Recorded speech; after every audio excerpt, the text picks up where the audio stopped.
Happy New Year everyone, I'm Adam Haig from 3D Games.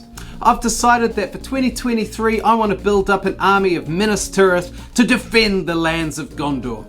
With tabletop miniatures, a fantastic looking base can really help your soldiers to stand out on the battlefield. And in this video I'll show you how to make some amazing looking Minas Tirith and Osgiliath themed bases for cheap.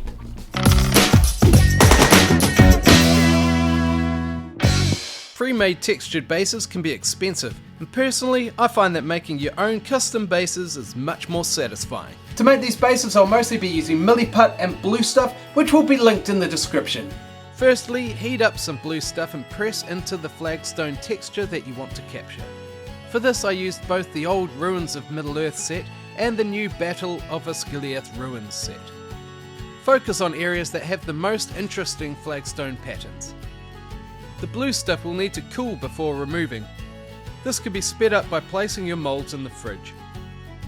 Once the blue stuff is quite cool, the molds can be peeled away from the terrain.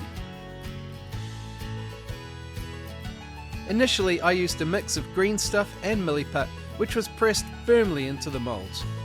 Once set, I removed the texture, traced some 25mm bases and cut to size.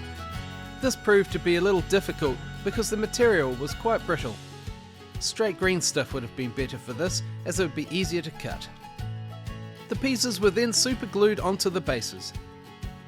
It was actually a lot easier to simply squash a blob of milliput onto each base before pressing them firmly down into the mold. Once the milliput is set, it's a simple process of trimming the excess. Milliput is also a lot cheaper than green stuff and works perfectly for making bases like this. An alternative method for making effective looking textured bases is with using a textured roller. When doing this, I found it helped to spray the roller with water mixed with a few drops of dishwashing detergent. This helps reduce the amount of milliput that sticks to the roller. Now it's time to paint them. Start by priming them with brown, followed by tan sand. I spray this at oblique angles to leave the darker brown in the recesses. Heavily dry brush with a light grey, followed by a lighter dry brush of white, focusing on the raised texture. Next, use washes to add depth to the recesses and some griminess to the flagstones. For this I used the Army Painter Strong and Dark washes. These were thinned down with a little water. Use a paper towel to remove any excess wash. Athonian camo shade is then used to add some spot colour, which adds to the griminess and realism. Depending on personal taste, you can then go over the bases again with a light dry brush of white to pick out the raised details. In areas where I'll be applying tile grout, I paint Rhinox hide followed by PVA glue. A mix of tile grout and soil is then sprinkled over the areas with glue before brushing off any of the excess. These areas of dirt create a nice point of difference from the flagstones and reinforces the look of a ruined city such as Osgiliath. I couldn't just leave them like this, so to create some extra details, I found a variety of fallen leaves in the garden. I used a leaf punch to create a whole lot of fallen leaves to give the bases an autumnal look.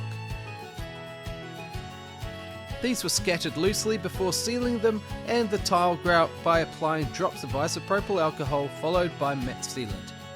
For the bases without tile grout, I carefully glued the leaves in place with PVA. This takes patience, but is well worth it in the end. The spots of colour from the leaves really helps these bases to pop. The bases are finished off by painting the rims with Rhinox hide. The different styles of flagstone create some great variety while still maintaining cohesion and a sense of unity. Your miniatures will need to be pinned and superglued onto these bases. The old slotter miniatures have to be cut from their slot before doing this. Pinning them in this way will ensure that they are firmly fixed to the base and will not simply break off when knocked.